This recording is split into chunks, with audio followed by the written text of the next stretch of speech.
નમસ્કાર મિત્રો દેશ અને દુનિયાના સુપરફાસ્ટ સમાચારમાં તમારું સ્વાગત છે। સૌથી મોટા સમાચાર સામે આવી રહ્યા છે રૂપાલથી। રૂપાલના રસ્તાઓ પર ઘીની નદીઓ વહી, વરદાયિની માતાજીની પલ્લી પર હજારો લીટર ઘીનો અભિષેક કરવામાં આવ્યો। દર્શન માટે ભક્તોનો ઉમટી પડ્યો ઘોડાપુર। મિત્રો, અન્ય મહત્વના સમાચારની વાત કરીએ તો સુરતી ખેલૈયાઓનો ઉત્સાહ ચરમસીમાએ જોવા મળ્યો। ગૃહ રાજ્યમંત્રી હર્ષ સંઘવીથી લઈને ધારાસભ્ય સંગીતા પાટીલ સુધીના અગ્રણીઓ ગરબે ઘૂમ્યા હતા। ઉમિયાધામમાં ઓપરેશન સિંદૂર થીમ સાથે મહાઆરતીનું આયોજન કરવામાં આવ્યું હતું।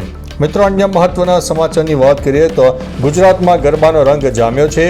વરસાદના વિરામ બાદ ખેલૈયાઓનો ઉત્સાહ 8 ગણો જોવા મળ્યો। સુરતમાં ઓપરેશન સિંદૂર થીમ ઉપર 25,000 દીવડાની મહાઆરતી કરવામાં આવી।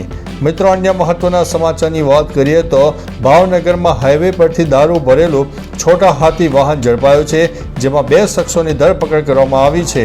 મિત્રો, અન્ય મહત્વના સમાચારની વાત કરીએ તો જૂનાગઢમાં ઓનલાઈન એપ્લિકેશન પર બનાવટી કાર વેચાણની જાહેરાત કરીને લાખોની છેતરપિંડી કરનારા આરોપીની મુંબઈથી અટકાયત કરવામાં આવી છે। મિત્રો, અન્ય મહત્વના સમાચારની વાત કરીએ તો ડાંગર, બાજરી, જુવાર સહિતના ખરીફ પાકના ટેકાના ભાવ જાહેર। 1 નવેમ્બરથી ખરીદી શરૂ। ક્વિન્ટલ દીઠ બોનસ પણ આપવામાં આવશે। મિત્રો, અન્ય મહત્વના સમાચારની વાત કરીએ તો ઉકાઈ ડેમમાં પાણીની સતત આવક વધી રહી છે। તાપી નદીના કાંઠે એલર્ટ જારી કરવામાં આવ્યું છે। મિત્રો, અન્ય મહત્વના સમાચારની વાત કરીએ તો સુરતના ઓલપાડમાં ધોધમાર વરસાદ વચ્ચે ખેલૈયાઓ ગરબાની રમઝટ બોલાવી હતી। અન્ય મહત્વના સમાચારની વાત કરીએ તો કેનેડા સરકારનો મોટો નિર્ણય, બિશ્નોઈ ગેંગને આતંકવાદી સંગઠન તરીકે જાહેર કરવામાં આવ્યું છે। મિત્રો, અન્ય મહત્વના સમાચારની વાત કરીએ તો સોનમ વાંગચુકની પાકિસ્તાન સાથે કનેક્શન સામે આવ્યું છે।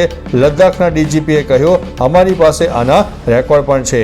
તો ચાલો મિત્રો, ફરીથી દેશ અને દુનિયાના સુપરફાસ્ટ સમાચાર લઈને મળતા રહીશો। ત્યાં સુધી અમને રજા આપશો। નમસ્તે।